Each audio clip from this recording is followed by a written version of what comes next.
In the first part of this lesson, we studied quite a few bad surveys, voluntary response surveys. So finally, after learning how to take a simple random sample, we're ready to study a good survey. So I've given a survey to you in your guided notes called Singles Seek Soulmates for Marriage.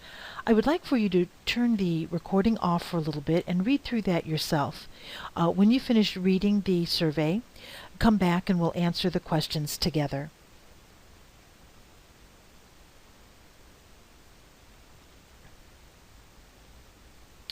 So now that you've read the survey, let's see if we can pick out the pertinent pieces of information from this survey and critique them to see if they are good. So the first question that I ask you are to identify the individuals in the sample. Remember, the individuals in the sample are the people that we collected the data from. So as you read through this, hopefully you noticed that the findings that are going to be reported here are based on a national survey of 1,003 men and women aged 20 to 29 conducted by the Gallup Poll Organization January through March 2001, and it was for the National Marriage Project. So the answer to our question is right here. The individuals in our sample are the 1,003 men and women aged 20 to 29. Now, the population that is being represented here, which is the next question that I ask you to answer, is simply all of these individuals. So population is all.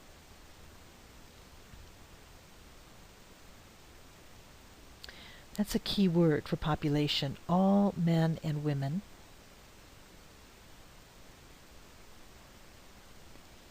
Ages 20 to 29. And this is the sample, the individuals in the sample. The next question I ask is, I ask you to identify some of the variables of the survey. Now there are lots and lots of variables in this survey.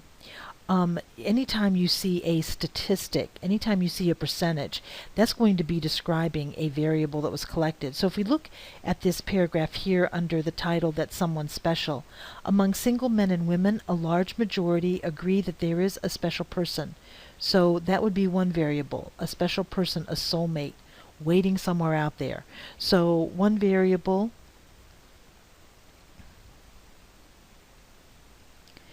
you might write it this way: soulmate exists.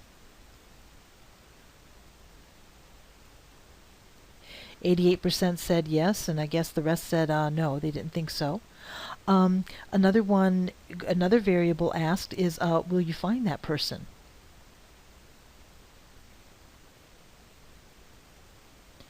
Now, how did I know to list that as one of my variables? Because right here is another percentage. Never married singles are highly confident that they will be successful in locating the soulmate. They agree, 87% agree that they will find that someone special when they are ready to get married. So remember, these percentages right here, they are not the data variables. That's the one thing you have to learn. Those are statistics. They are numbers that describe the sample.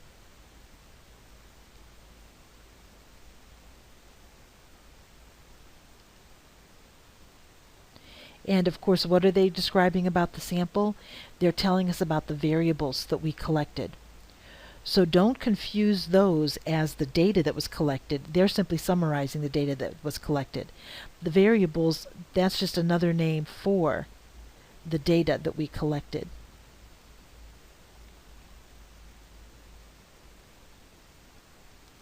And you can go through and find some more if you like. There are a couple more here that are readily available.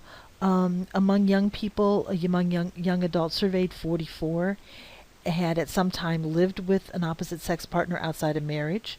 So cohabitate with an opposite sex partner would be another variable.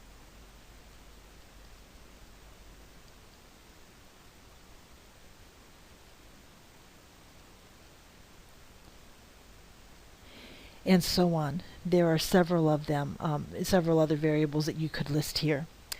The margin of error Now, in any good survey, notice what was missing in the surveys that we discussed in the first part of this lesson. In any good survey, survey methods are going to be disclosed. And this is some phenomenal information here. It says these findings are based on representative national survey. So we've got a representative national survey, not a biased national survey. The survey consisted of telephone interviews of 1,003 single and married women ages 20 to 29, made on these dates. We read that a little earlier. When they do telephone interviews, they often will disclose that they use random digit dialing. So whenever we have an SRS, we want to randomly generate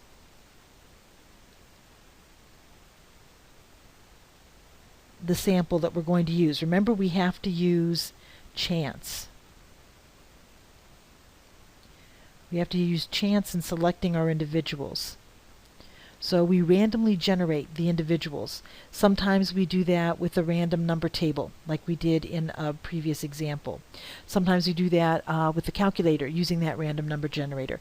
Sometimes we use a random number generator that will dial telephone numbers for us, and we'll talk to the people who answer that, the telephone. So we have an SRS, a simple random sample. This is going to give us good information. We have a large sample, 1,003 individuals. The margin of error, the margin of sampling error, is plus or minus 3 percentage points. Now, the margin of error is simply the error due to taking a sample. In this case, a simple random sample. So if I went out and used a random digit dialing machine to dial another 1,003 individuals to be in my sample, and I were to gather the same information from those individuals, these percentages that we noted before would be slightly different for that second sample.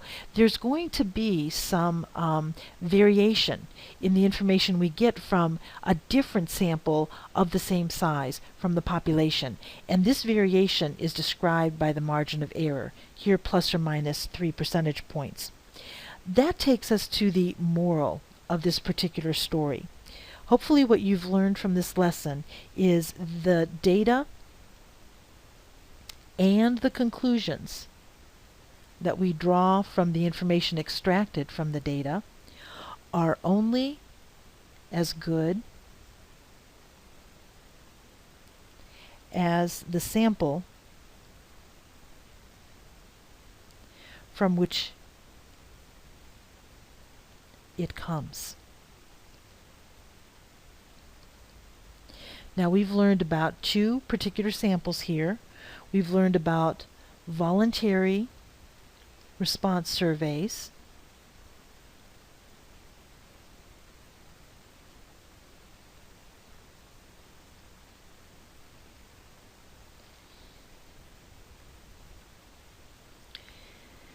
they produce convenience samples,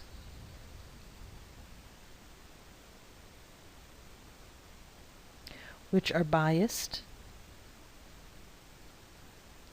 and produce misinformation.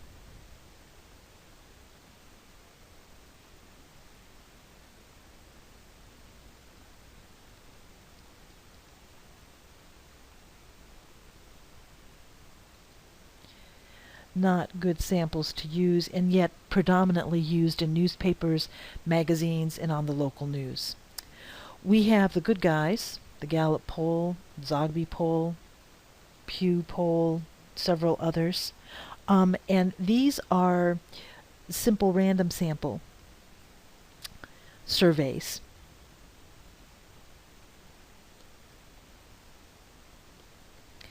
They are not biased,